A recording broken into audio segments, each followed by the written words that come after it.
Kalamata olives, feta cheese, some olive oil on a burger. That's like the greatest thing since sliced bread. No bun intended. I mean, pun intended.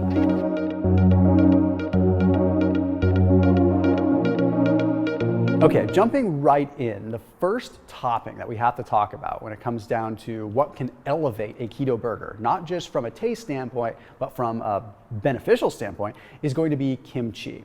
Now, some might be saying, why isn't sauerkraut on this list? Now, sauerkraut could absolutely make this list, but the interesting thing is, from a probiotic standpoint, sauerkraut doesn't seem to actually make an impact. It's interesting because you would think fermented foods, it would have an effect on, as a probiotic, right? It would affect gut bacteria, but the few studies that there are in sauerkraut demonstrate that there are some subjective scores in terms of like IBS severity symptoms, but no real data showing that the microbiome changes. That being said, sauerkraut is still an awesome topping. It's just not one that's elevated as high as, say, kimchi.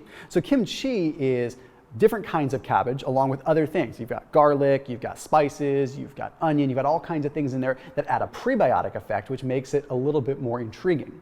There was a study that's published in the Journal of Functional Foods that took a look at 2 different kinds of kimchis with different spices and things like that. They found that both kinds increased levels of lactic acid producing bacteria. This is fascinating because, like, again, sauerkraut technically by standards is not considered a probiotic food. Kimchi, in terms of the fermented cabbage, is not classified officially as a probiotic food, but there's at least some data that demonstrates it does increase more of the lactic acid producing bacteria that produce short chain fatty acids. These are what we really want when it comes down to fermented foods. We want to increase what are called short chain fatty acids. That is the byproduct of bacteria feeding on fibers, producing these short chain fatty acids that actually give us the beneficial effect. Now, the interesting thing is, when you look at the different kinds of kimchi in this study, each one kind of elicited a different response.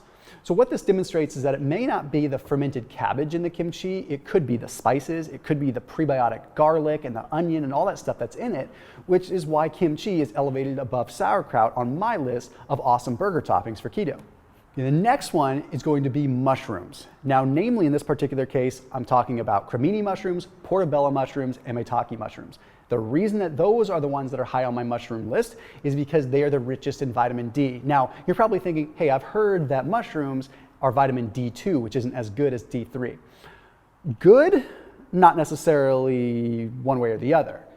Potent, yes, there's an argument there. Vitamin D2 is about 1.7x less potent than vitamin D3. So you need a lot more vitamin D2, which is why if you're going for mushrooms for vitamin D, you do want to lean into the Portabello, use the Portabello as a bun, or you want to have the Cremini or the Maitake. So we have to remember that the vitamin D binding protein has a stronger affinity for vitamin D3. So that means that vitamin D3 from like eggs and from fish and things like that, you're going to get more deliverability. But it doesn't mean that vitamin D2 doesn't work. Okay, it's all still going to the same general vitamin D hormone pool that we pull from. Okay, so vitamin D2 is awesome, and any way that I can get it in is great. Okay, now there is some interesting evidence with white button mushrooms in terms of an estrogen modulation effect. Okay, so that could be an interesting one if you're trying to focus on the proper what's called aromatization of estrogen, if that's something you're concerned with.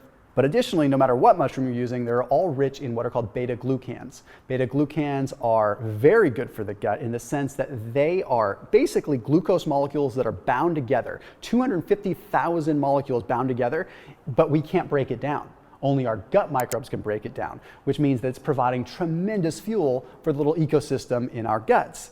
So from a general kind of probiotic effect, or prebiotic effect, I should say, beta-glucans in mushrooms are pretty powerful. So I saute them up with a little bit of avocado oil, put them on a burger with a little bit of Swiss cheese, aged cheese, perfect. Now, it's important for me to note that all the toppings in the world cannot counteract the quality of the meat that you're using. Okay, remember, you can't just say, I'm gonna put a really healthy topping on a really low quality piece of meat and cancel it out. So if you're looking for some awesome grass-fed, grass-finished meat, the kind that I would recommend is from ButcherBox. It's who I've been using for about half a decade now. So ButcherBox is an online meat delivery company, but they really paved the way when it came down to grass-fed, grass-finished beef. That's really where they got their name. So if you're making burgers, I definitely recommend you try them out. So you can get it delivered right to your doorstep. You can end up on a monthly. It's really cool. They're a big sponsor on this channel. They've sponsored this video, which makes it awesome because I can create the content that I do. So there's a link down below that you can use to check out ButcherBox and try getting meat delivered to your doorstep. Doorstep. And it doesn't stop with beef, right? You can go with ground beef, you can go steaks, but you can also get chicken. They have some fish options like sockeye salmon.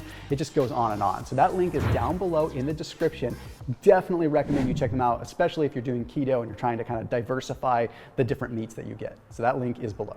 The next one is going to be jalapenos sauteed, again, in avocado oil. You can have fresh, like, cold jalapenos or whatever, but if you saute them up, it seems to kind of activate the heat a little bit more and taste a little bit better. And I saute them in an avocado oil so that it can handle the high heat. But the main reason that I'm going for jalapenos isn't for anything other than the fact that they are rich in capsaicin, okay? Capsaicin can activate what's called the TRPV receptor. The TRPV receptor, when it's activated by a high heat like that, it can trigger the release of what's called oxytocin. Oxytocin helps you feel a little bit more, satiated, okay? It can control hunger a little bit more. But the thing that I get most excited about with capsaicin is the fact that it stimulates the activity of brown fat. So that's called brown fat thermogenesis. So we have specific fat that's on our body called brown fat, and when we activate it with spicy foods, it actually burns more calories simply at rest, increasing the resting energy expenditure, or resting metabolic rate through that fat. So spicy foods, yeah, you're not burning fat because they're making you sweat, but you're kind of triggering this response within the body that could elevate your metabolism a little bit, which is great for a multitude of reasons on keto. The next one is going to be go for a high quality, expensive, cage-free egg. If you're going to have one egg, I encourage you to go for the gusto and have an expensive egg, okay? If you don't want to have an expensive egg, then I wouldn't recommend having this as your topping. Why? Because there is a huge difference. Eggs are not the place to skimp. I will say that again. Eggs are not the place to skimp. Free-range eggs versus regular eggs have 66% more vitamin A, 3 times as much vitamin E, 7 times as much beta carotene, and here's the big one, up to 6 times as much vitamin D3. Okay, vitamin D3 is the one we really want to pay attention to. Free-range eggs that have come from hens that are out in the sun, that vitamin D translates into what we consume, and I cannot overemphasize how important that is. It's also got a higher omega-3 content, but I will say in eggs it's a negligible amount, so it doesn't really matter. So if you're going to fry an egg and put it on your burger, make this the egg that you decide to splurge on, because a little bit will go a long way.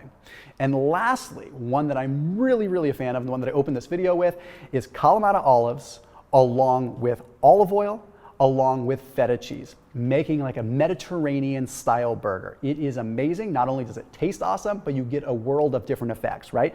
So the Kalamata olives, people think that olives aren't really rich in fat when you eat the olive. You think, I have to eat just the olive oil that's squeezed out of it. Well, olives are still rich in the fat themselves. A few olives are gonna have a couple grams of fat in and of themselves. Okay? And 75% of the fat in Kalamata olives comes from monounsaturated fat, the good quality fat that we're usually trying to get from olive oil, namely oleic acid. Okay? A lot of different benefits that come from there. But then the olives themselves are going to be richer in the antioxidants, like the hydroxytyrosol. So hydroxytyrosol has been demonstrated in some studies to inhibit the synthesis of fatty acids, which means that it may actually help prevent us from storing excess fat a little bit too much, simply because it's slowing down the synthesis of those fatty acids. Plus, there's a bunch of antioxidant effects that come from hydroxytyrosol as well. Okay, then with the feta, you want to make sure you're going for real good quality sheep feta. Regular feta is good, but sheep feta, you're going to get the benefit of the MCTs in goat/sheep milk, okay? So MCTs, obviously going to be very good on keto, right? It's going to help the liver produce more ketones, stimulate ketogenesis. So you're talking 30%-ish or so that could be MCTs coming from a goat or a sheep's cheese versus a cow's cheese. Plus, what I would consider a better quality protein in the way of what's called A2 beta casein. So better A2 casein coming from that. And lastly, a little bit of olive oil, simply because the feta usually doesn't have as much like melting capability, and then the olives, you just kind of need a little bit of olive oil to round it out, but it makes a great Mediterranean flavor. So as always, keep it locked in here on my channel, and just to recap, kimchi with lots of spice and lots of garlic, mushrooms, okay, then we want jalapenos, we want a good quality expensive egg if you're gonna do it, and lastly, Kalamata, feta, and olive oil. I'll see you tomorrow.